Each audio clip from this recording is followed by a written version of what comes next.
In the old days, there was a shuttle car called a Joy 42D. It had the advantage of being self-sufficient with batteries rather than a trailing cable, so you could drive it anywhere.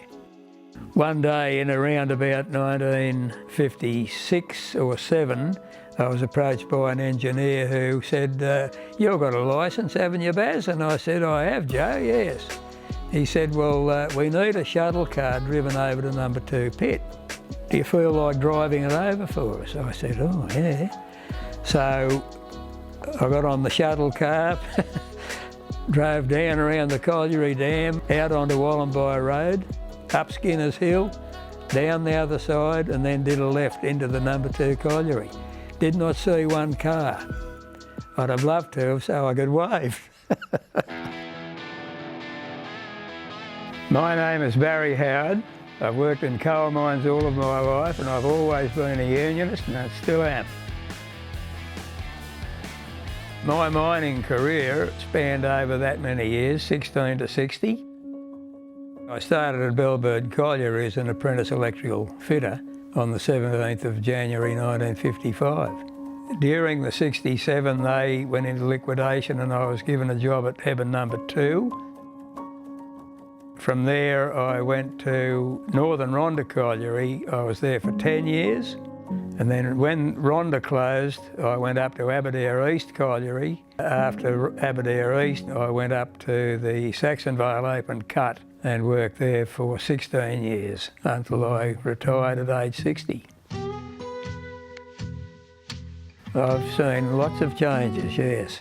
When I started at Bellbird, it was a mechanised mine, and there were 2 people, one pair of miners in there who used the Davy drill. The people who I'm speaking about would stem their own holes. So they used to put X amounts, normally 6 I think, of plugs of gelignite in, and then they'd ram these dollies, as they called them. They'd ram that hard, and out of that hole came the 2 wires which they'd put onto a machine to detonate them. Pit ponies, the stables at Bellbird Colliery would have probably had at least 60 pit ponies, which when you stand beside them, they're not quite ponies, they're probably 7 feet tall, and very, very Clydesdale normally, of course. These are carbide lamps. When I started in 1955, all those types of lamps were out, and we used to use the Davy lamps, similar to this one. And then after a while, these came out, and they are called Oldham Wheat. At Bellbird, the union membership was just put to me. It was George Firth, he was the local delegate, and it was a Amalgamated Engineering Union, and he just said to me, "Do you want to join the union?" They're wonderful. So I knew that from my grandfather down, father, brother, they were unionists. So I decided that I would join the union. Oh, I'm very proud of those. In fact, I still wear the buckle. That's a Howick. The delegate was a young man who was number 1 on the books electrically. On the first meeting, I found that he was saying things that didn't concur with what I thought about unionism until the second year I was there, and he asked for a meeting so that he could tell people that the engineer had given him the work over Christmas document. He said, "Now, still being number 1 on the books, I wish to work, so I'll be working." So I said, "Hang on a minute, young bloke, you will not be working. The fellow from last year, who was the first bloke knocked back, he will be working and you won't." So I described to the young members, I was an old bloke, they called me Grandad, but I described to them how unionism was good for everyone, and so they ousted him, and of course who should be the new delegate but me. I think it was about 91 or 92 that the Lodge voted me in as the Secretary-Treasurer, which I held for 8 years until I retired. Probably one of the most pleasant times that I had in mining, which I speak about to friends quite a lot, was when I was the Secretary-Treasurer at Saxon Vale Mine. I found a lot of pleasure in doing that job because I got to know everyone and found them all to be good people. I miss the comradeship. Yeah. There are many, many people whom I've met, and they become family. Yeah. I get a bit...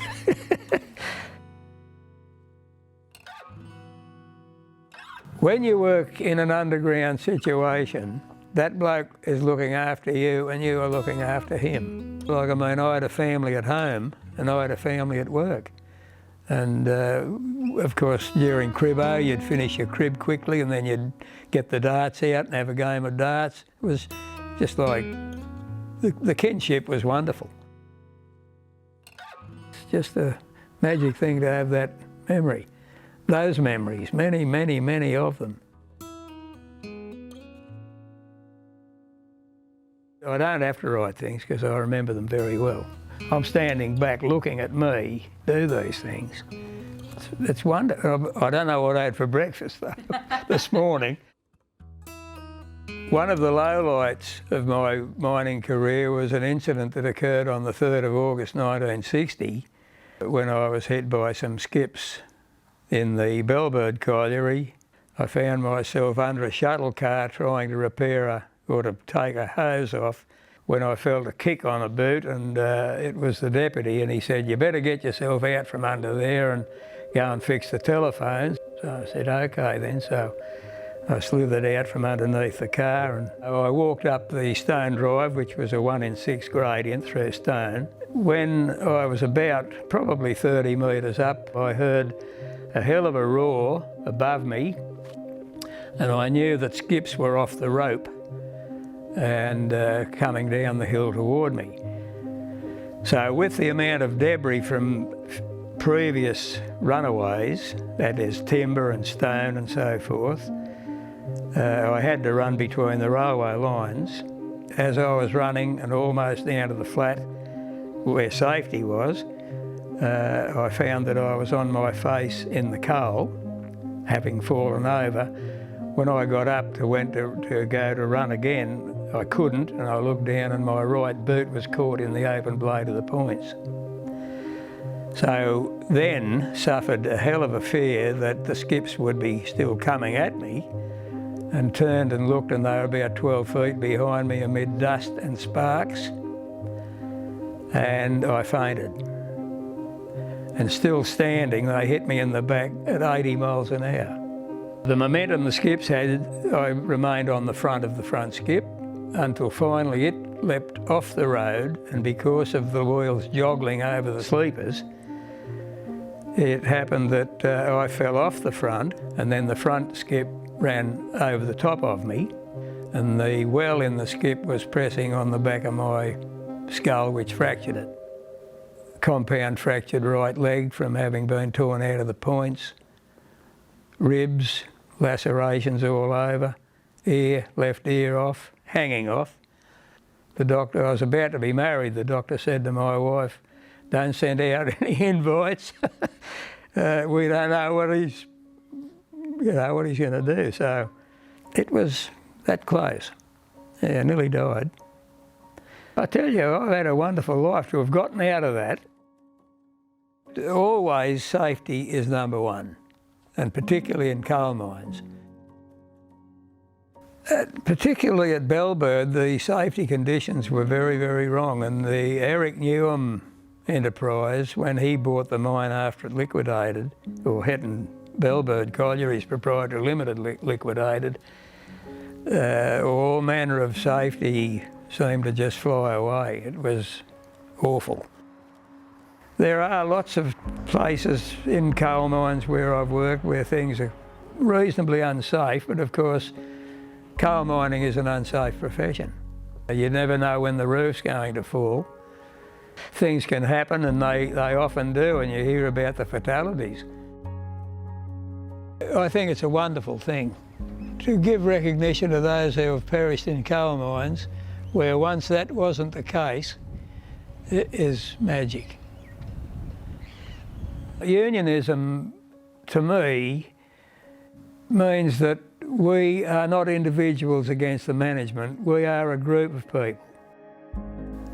Now I used to work there at that colliery, which was a washery at the time, but that's Aberdare Shaft, where my grandfather was a miner. My grandfather, who worked at Aberdare Shaft, I remember waiting on him when I was a child to come home after his shift, and he had to go and have a bath in a tub after that because there were no bath houses in the mines, and it was unionism that got those. Unionism has got all of the things that we currently enjoy.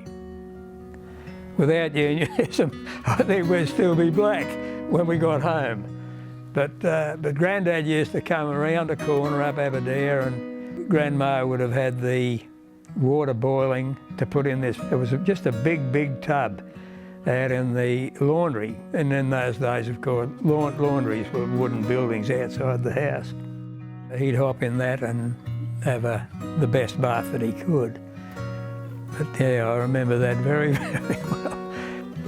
I've been a happy coal miner, and I still am. I've amassed quite a collection of photographs.